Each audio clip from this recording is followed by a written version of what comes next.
Hello, everybody, and welcome back to the Mind Your Newness channel. Today, I'm going to talk about a very powerful concept that I learned a few years back when I became an art teacher. I wrote an article about it actually on my Substack. You can click the link below in the description and take a read of it. But without any further ado, let's get into this concept. Now, creating with the end in mind. All artists, uh, doesn't make a difference who you are, all artists eventually experience a shift in how they create. And for me, it happened when I began teaching art. What happened was I was commissioned to paint an 85-foot mural for an elementary school. And this was a very big project. Took about 4 months to complete. I remember that I was just coming off a healing of cancer the first time around, and it was a very big deal. So it was a very, very big project. However, when I completed the project, the principal was so impressed that he offered me a position to teach art to all of his students. Now, I had no formal teaching experience. Now, I did art workshops and things of that nature, but in terms of teaching and managing a class, I had no formal experience. So it was a big deal. It was a big opportunity, and I was excited. It was really fantastic. So when I began my training, my perspective on art and creating art changed profoundly. The thing is, if you want to be an effective teacher, you have to focus on outcomes and let that sink in. You have to focus on outcomes. You must know what your students want to achieve or have to achieve, and you're not there to fill a schedule or pass the time. You are looking to meet specific criteria. So to do this, you have to do a little bit reverse engineering when planning lessons.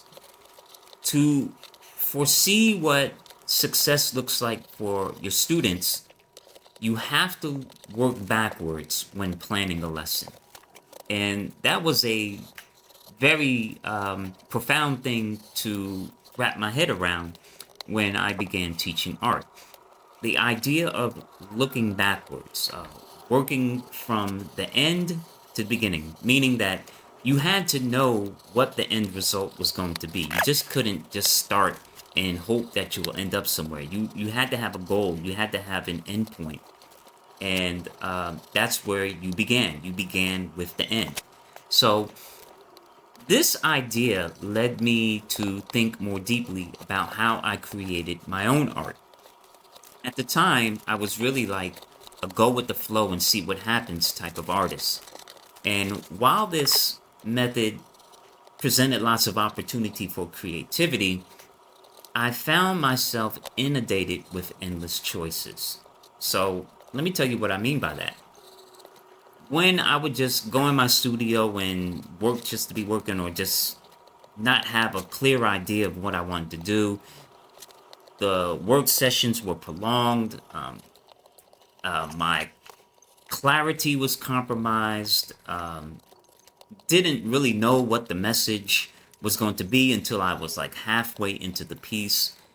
And this was not like really an efficient way of working. But this is the way I worked for a long time. Now, to my amazement, teaching and learning how to teach forced me to think differently.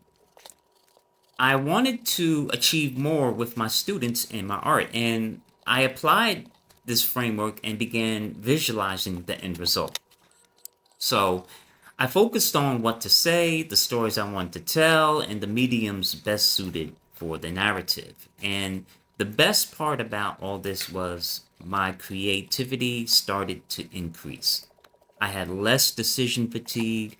I was experiencing more focus and depth in my work, and the work got better. My art got better. And finally, I was doing more and thinking less. Now, let me tell you what I mean by that. I used to work in a manner that I was thinking, looking at the art and trying to figure out which way I was going to go. But when you have an end in mind, when you have a endpoint or you have a destination, you know where you're going. You know where you're headed.